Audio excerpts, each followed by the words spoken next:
40 000 signatures contre DJ Bobo et sa chanson sur les vampires qui doit représenter la Suisse à l'Eurovision. La pétition des milieux évangéliques sera déposée la semaine prochaine à Berne. Cette polémique cache en fait un véritable engouement pour les vampires qui sont devenus le nouveau phénomène à la mode. Alors qui sont-ils ces vampires? Vont-ils jusqu'à sucer le sang de leurs voisins? Frédéric Goujon n'a pas eu peur de passer une nuit avec eux à Paris.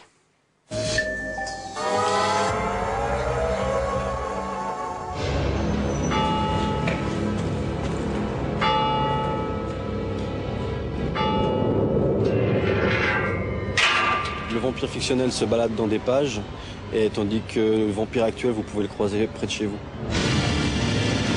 Le vampire, pour moi, n'est pas la créature des films qui vit dans une cave toute sombre, qui tire tout le temps la tronche.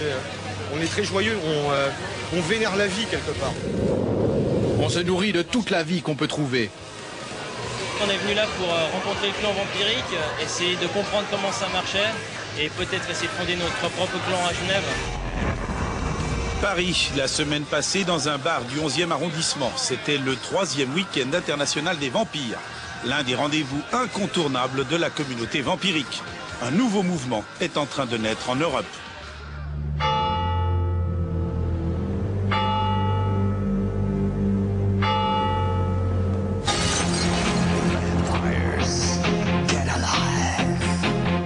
Les vampires sont vivants. C'est avec ce titre que DJ Bobo défendra au mois de mai prochain les couleurs de la Suisse au concours de l'Eurovision.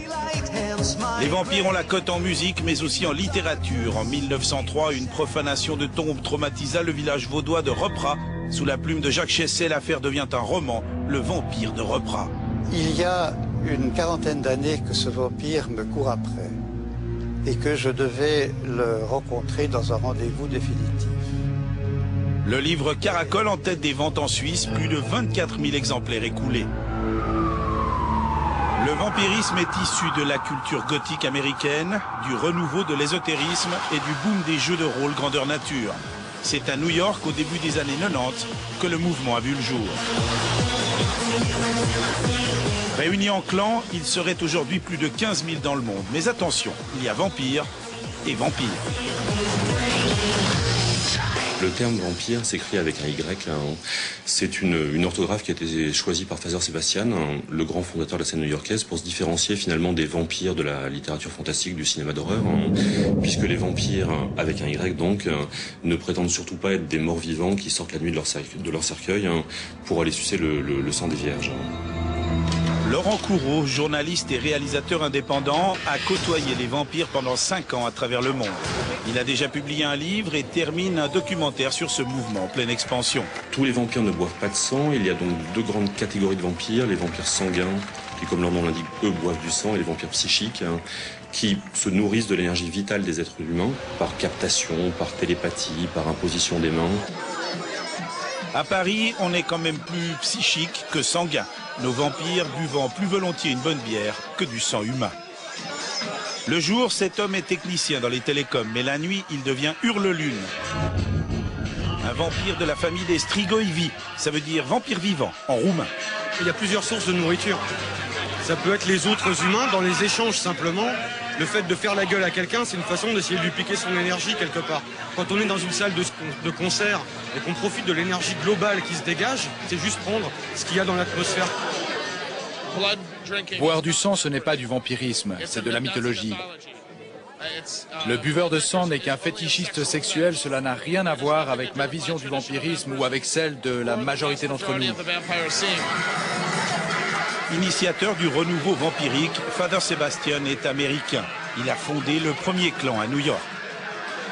Grand organisateur de soirées, cet ancien prothésiste dentaire a amené cette nouvelle culture en Europe. Au fait, pourquoi se fait-il appeler Father? C'est une vieille tradition parmi ceux qui fabriquent des crocs de s'appeler mutuellement père, parce que fabriquer des crocs, c'est un peu comme être parent. Et dans notre culture, c'est aussi une sorte de titre religieux. En Amérique, les crocs se déclinent à toutes les sauces. On en trouve sur Internet et dans des boutiques spécialisées. Ce sont les accessoires indispensables des soirées vampires. La pose de croc sur mesure fait partie de l'initiation d'un vampire. Conçu à partir d'empreintes de canines existantes, Father Sebastian en est l'un des fabricants les plus réputés. Il vous en coûtera environ 150 francs pour changer votre sourire. Les crocs font partie du prestige, de la séduction et de la beauté.